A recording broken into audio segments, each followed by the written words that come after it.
If you're taking a medication for your heart, listen up. Dr. Ernst here, host of the AskDrErnst Show, and new research says lowering your cholesterol with medications does not, I repeat, does not protect your heart. In fact, just as many people taking cholesterol medications have heart attacks as those not taking it at all. And to make matters worse, cholesterol meds rob your body of CoQ10, an essential nutrient needed for heart health. So it could be that you're medicating, making your numbers look good, but your heart is getting worse. The good news is there's multiple techniques you can use to lower cholesterol naturally, which will help you protect and repair. I'm talking about resetting cholesterol, resetting triglycerides, helping your body to heal itself. If you'd like to learn more about how to do this, join me Saturday, February 7th at 10 a.m. for a free online holistic heart health summit. The event is online, absolutely free from the comfort of your home. You just need to text the word HEART plus your name and email to 704-906-2094. That's HEART, your name and email to 704-906-2094.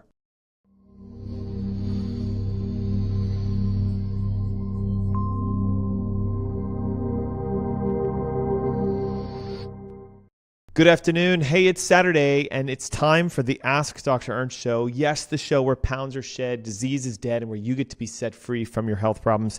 Hey, today's broadcast is a little unique because this week and the next 2 weeks following, I'm only going to be available to our live stream audience. But hey, you guys are profound. You ask some great questions.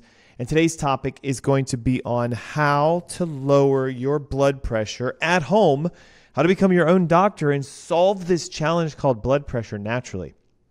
And I want you to hear this very clearly from the get-go. Number one, why are we live streaming for the next 3 weeks only and not on the airways? Well, the Carolina men's Tar Heel basketball team made it to the playoffs. So I get bumped anytime there are games on Saturdays.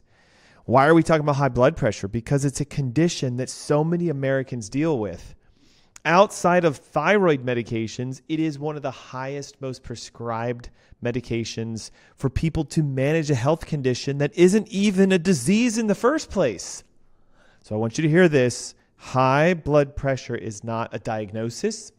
It is not a disease. It's certainly not something that happens because your body just randomly forgets how to work. Ready? Blood pressure is a response. There is something making your body make your blood pressure go up. It's the equivalent of a fever.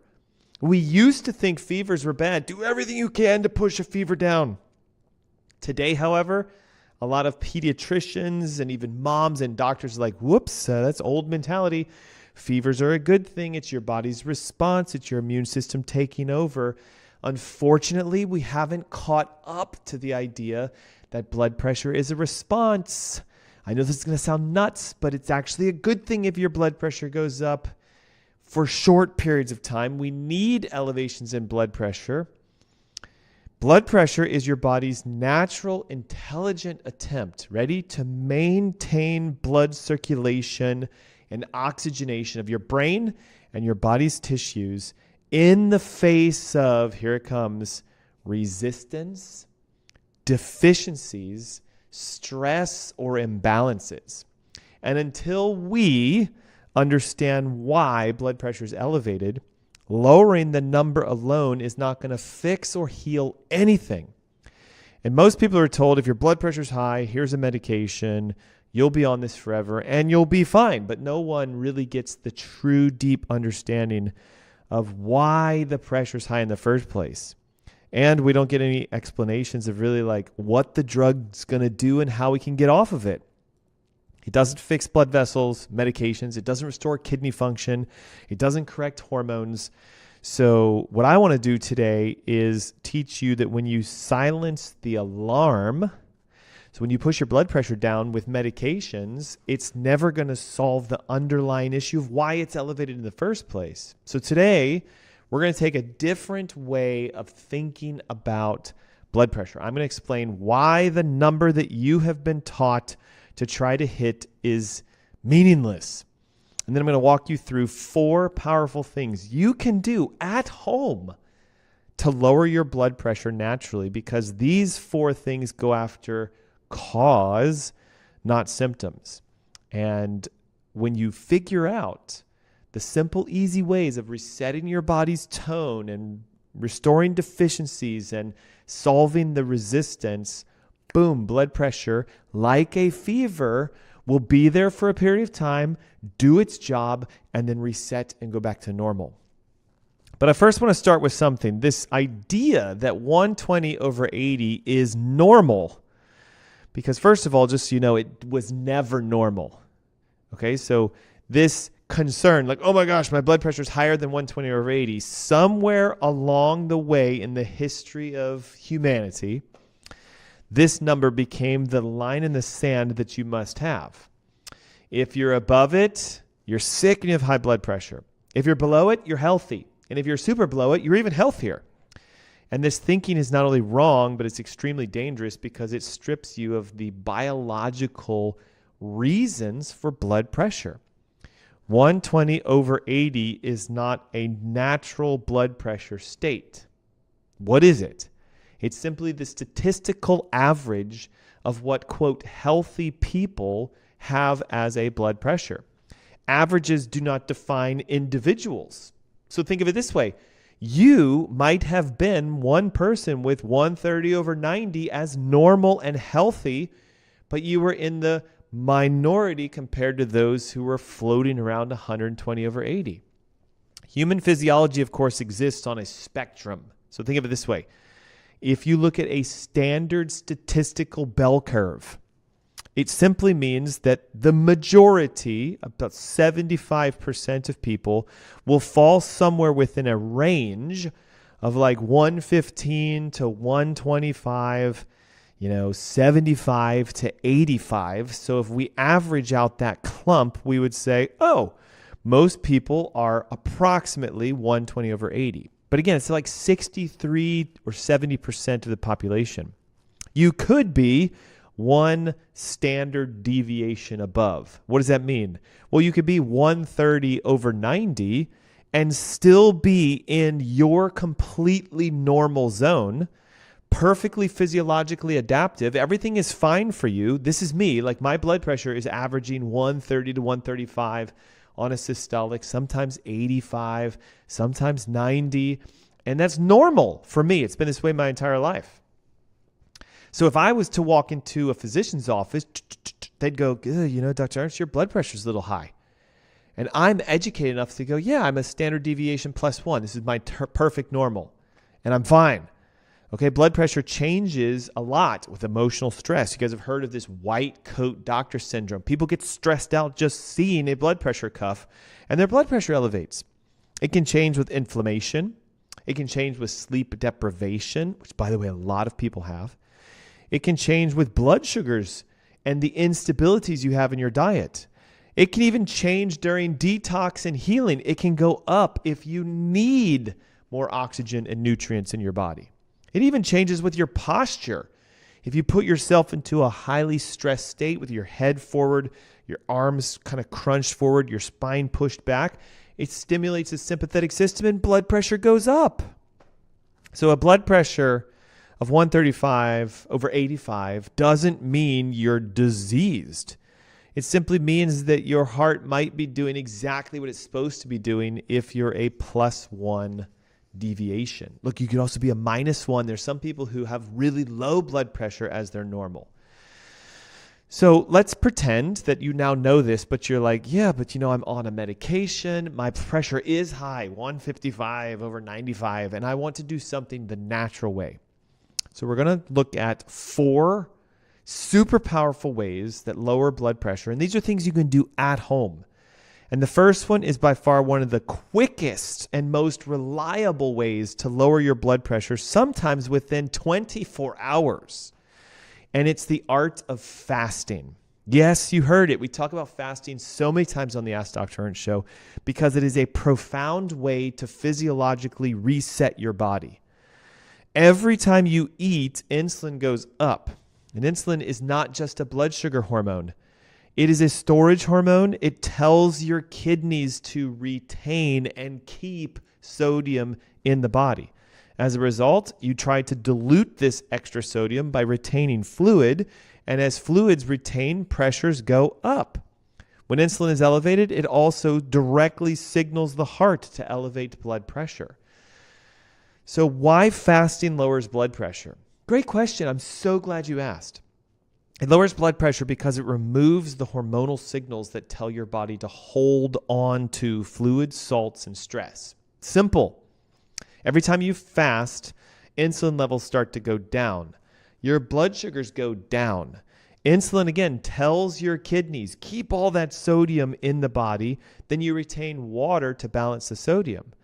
So when you fast, you actually flush out the excess fluids you've been holding on to because your body says, hey, I need to get this sodium out of me.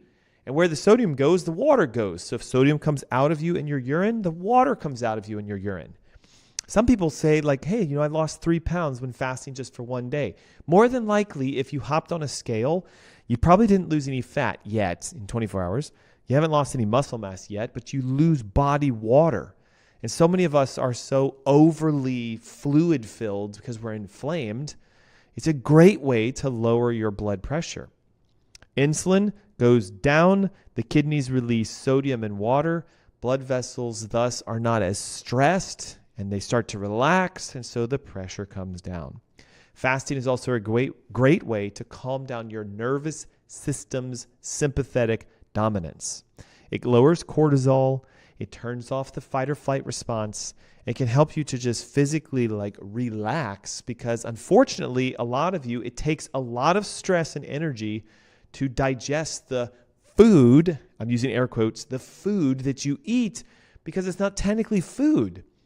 So you can, listen to this, research even shows this, you can see as much as a 10, 15, even 20 point drop in diastolic blood pressure when you fast. So you could even do this. It's simple. Grab a blood pressure cuff. Go, okay, today I'm not going to fast, or I'm not going to eat. I'm going to fast all day. Check your pressure in the morning. Check it 2 hours later. Check it 2 hours later. Check it 2 hours later. Drink water, bone broth, no food. And what you'll find is your blood pressures can come down 10, 15. I've even seen 20 point drops in diastolic, 5, 10 point drops. 5, 10, 15 point drops in systolic, and sometimes 5 and 10 point drops in diastolic just by fasting. It's not a starvation technique. You only do it for a day or two, but it resets your hormones and it removes a primary chronic driver of high blood pressure, which is insulin stimulation. So that's number one. Ready? Number two, understand nitric oxide, its benefits for your blood pressure, and come up with, and I'll give it to you today, a nitric oxide stimulating beverage. There's a drink you can make that can actually boost your nitric oxide. Nitric oxide, just so you guys know this is Pooh's number two. So number one is fast, let your blood pressure come down. Number two, drink a nitric oxide boosting drink. Hey, you could even fast with this beverage. So no food, only this nitric oxide boosting drink. Nitric oxide is one of the most important molecules for your cardiovascular system. It tells your blood vessels, relax. It improves blood flow. It reduces the stiffness of the arteries in your vessels and in your heart. And nitric oxide is something that allows your blood pressure to normalize. And here's the kicker, guys. Most adults are moderately to severely nitric oxide deficient. How would I know if I'm nitric oxide deficient, Dr. Ernst? Well, your blood pressure will be elevated, and you'll more than likely be taking a medication to solve that.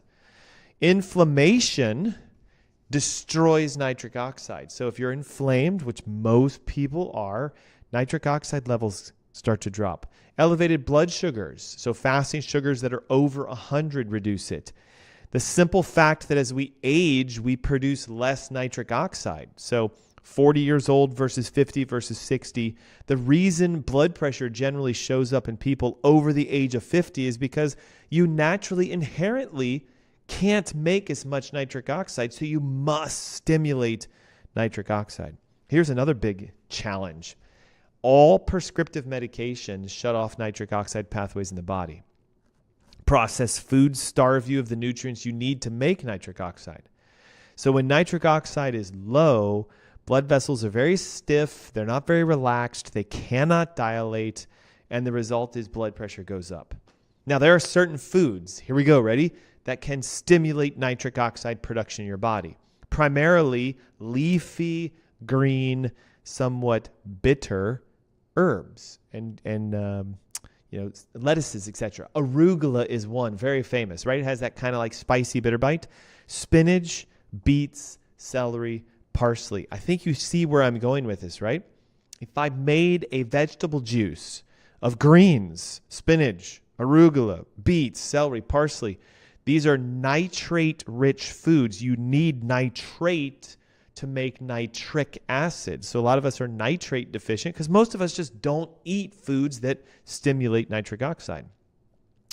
Here is a powerful, ready for this, vegetable juice that you can fast with. So you can fast for 24 hours so you get the boost of number one, and you use this nitric oxide beverage to lower your blood pressure. It works because it delivers natural dietary nitrates, so your body will turn them into nitric oxide. Here it is. Ready?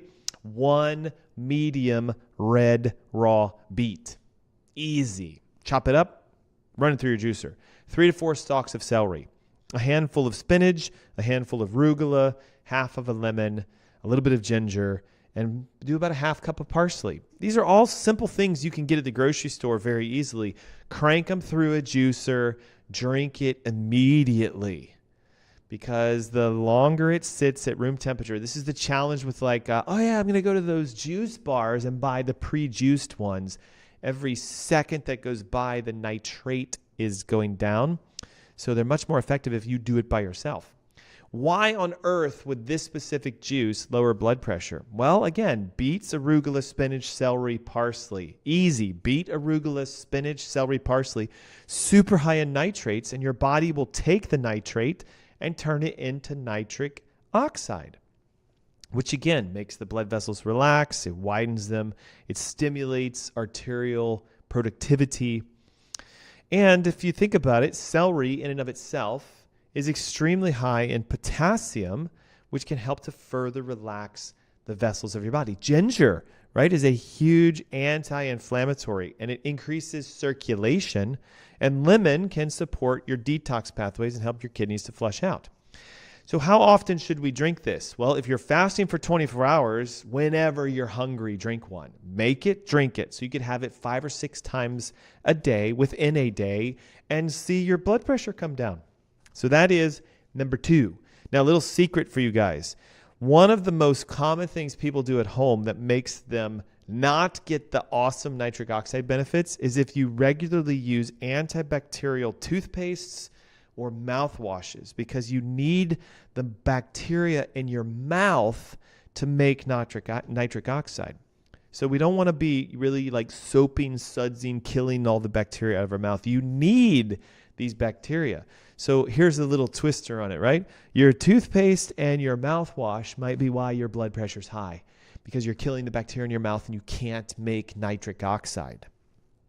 The third way of stimulating your blood pressure back to normal is to recognize the number one mineral deficiency in most human beings, magnesium. And it is the primary nutrient you need to relax your smooth muscles of the arteries so they can dilate. So get this, magnesium, primarily muscle relaxer. It also helps to reduce calcium-driven spasms. Why people take calcium channel blockers prescriptively is because if we can stop calcium from getting into the heart doesn't push as hard because calcium is needed to contract. Well, magnesium can also help to reduce that. It can prevent the calcium from transferring as fast and as quickly into your heart. Magnesium is also needed to stimulate nitric oxide production. So that's a win-win. It lowers sympathetic stress. It can improve how your kidneys handle sodium.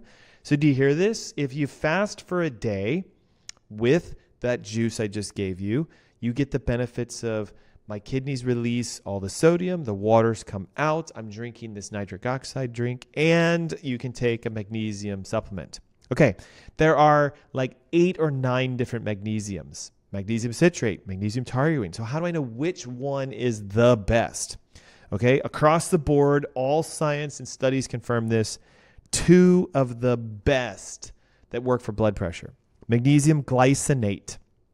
It is by far probably the most bioavailable form for blood pressure. So if you have high blood pressure, I want you to think magnesium glycinate, not citrate and not even bisglycinates, but just straight up magnesium glycinate. It is the most absorbable, the most gentle on your stomach, and it's a great calmer. It works by reducing cortisol at night. So you want to take magnesium glycinate before you go to bed. Another one that works really well is magnesium malate. Because it's a great muscle relaxer, it reduces vascular stress, and it's the one you take in the morning. It's easy to remember, malate morning, right? So magnesium malate in the morning, magnesium glycinate at night. What are the recommended dosages for the average person who wants to lower their blood pressure? Another great question. Thank you for asking. Start with 200 milligrams. Take it for a day or two. See how your body responds. Bump it up to 400. See how your body responds. You can go as high as 600. And again, split these into evening doses and morning doses. Magnesium malate, 300 to 400 milligrams in the morning. Magnesium glycinate, 300 to 400 milligrams at night. You'll usually see a change in about a week. So this is something, again, you can do at home, but it starts with fasting, it starts with the nitric oxide beverages, and it starts with boosting your magnesium. Magnesium is often stripped out of our body when we're stressed out. So this is why so many people are deficient in magnesium. They call it the magnesium burn of life. So today, if you're over 40, part of your daily intake should be magnesium regularly. Okay, the fourth way is to have this kind of like unique thought. Your heart isn't always the reason your pressure is high. We found out earlier, it can be inflammation, it can be hormone stresses, it could be nitric oxide. But how about the fact that it could be your kidney causing your blood pressure to be high? Blood pressure and kidneys are like inseparable. Your kidneys are long-term regulators of your blood pressure. They decide how much fluid stays inside your body and how much is released. So if your kidneys are stressed out, inflamed, or toxic, like most people's are, they retain fluids when they shouldn't, and they shift hormonal signaling. The biggest stressor to your kidney today is the dehydration that almost every American is dealing with. 75% of Americans are dehydrated. And here's the challenge. Even if you're like, no, man, I drink a lot of water. I hear this all the time. I drink 3/4 of a gallon of water. Okay, but like, is it mineralized? Is it structured? Is it real water? You know, because today so many of us have damaged our kidneys from medications and, conventional foods and toxins. I'm going to give you what I consider to be a safe at-home kidney flush that can very quickly reduce the stress of your kidney. Now, you could either fast with this mixture I'm going to give you, or you can use the nitric oxide boosting juice and fast, and you'll see your blood pressures change. So I'm going to give you what I call a 3-part kidney flush. Super easy to do. Right when you wake up in the morning, you want to take about 20 ounces of filtered, either reverse osmosis or very clean water, and add about a 1/4 teaspoon of pink Himalayan salt to that, and about either a half or a solid juiced lemon. Lemons increase citrate, which supports kidney filtration and can reduce the stress in your body. The mineral salts, especially pink Himalayan, give you about 80 different minerals that your body needs. And so it prevents what's called dilutional dehydration, where you drink a ton of water and your body freaks out and goes, get rid of all this water. So you actually dehydrate yourself by drinking water. It's a big problem. Number 2. So we drink this in the morning when we wake up. 20 ounces of water, 1/4 teaspoon of salt, 1 or half juiced lemon, right when you wake up, like first thing, boom. Okay, throughout the day, either dry on your own some fresh parsley that you purchased, or go out and get a parsley tea. 2 cups of hot boiling water, steep it for 10 minutes, drink that. Parsley is a very simple potassium-sparing diuretic. What does this mean? It gets fluids out, but it doesn't let the potassium leak out. It increases urinary output without depleting you of minerals. So you can get rid of the excess sodium, but you can retain the potassium. and drink this just once a day. Don't do this all the time. It's a very powerful tea. Like I would do it in the middle part of your day. So you wake up in the morning, 20 ounces of water, lemon juice, and my Himalayan salt. Boom, by the afternoon, I have my parsley tea. And then at night, we want to make sure we do, again, another lemon juice, salted, water, because it helps to, again, flush out toxins from the kidneys. Do it about 2 hours before you go to bed, and there you have a really good flush. So did you guys note how simple it is that you can lower your blood pressure at home? We can start off by fasting.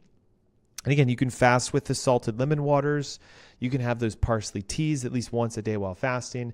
You can take the nitric oxide vegetable juice that I gave you in the earlier part of the show and use that as fasting. Why? Because it lowers the hormonal stressors that cause blood pressure to go up. We can eat and consume those foods that will help you to boost nitric oxide. Have one of those nitric oxide boosting vegetable juices every day, right? And then we add magnesium. It's simple.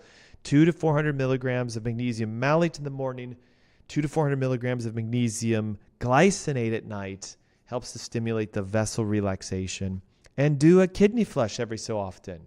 It's 20 ounces of water with salt and lemon when you wake up. It's a parsley tea throughout the middle part of the day and flushing your body with the salted lemon waters. This is all an exceptional way for you to take control of your blood pressure at home.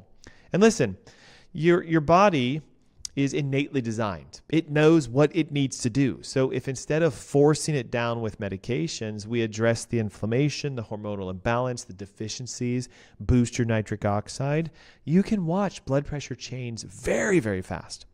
And if you want to improve your overall heart health, maybe you're like, hey, look, I got a medication or 2 or 3. I've got high cholesterol. I have a fatty liver. I have, palpitations and arrhythmias. I'm hosting on Saturday, February 7th, something called Heart Heal Thyself. It's the first Saturday of February. It's a couple weeks away from today.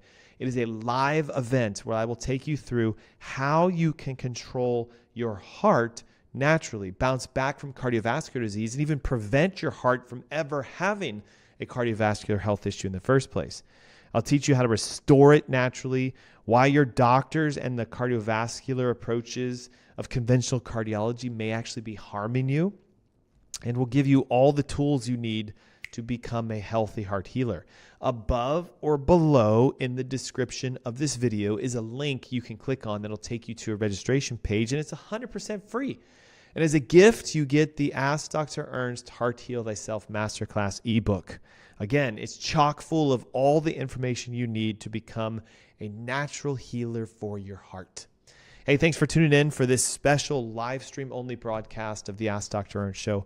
I'll be back next Saturday, but again, only on the streaming channel. So make sure you like or subscribe or follow the one you're watching so you can stay up to date. We're going to keep going down. Next week, what is the simple at-home methods of restoring blood cholesterols?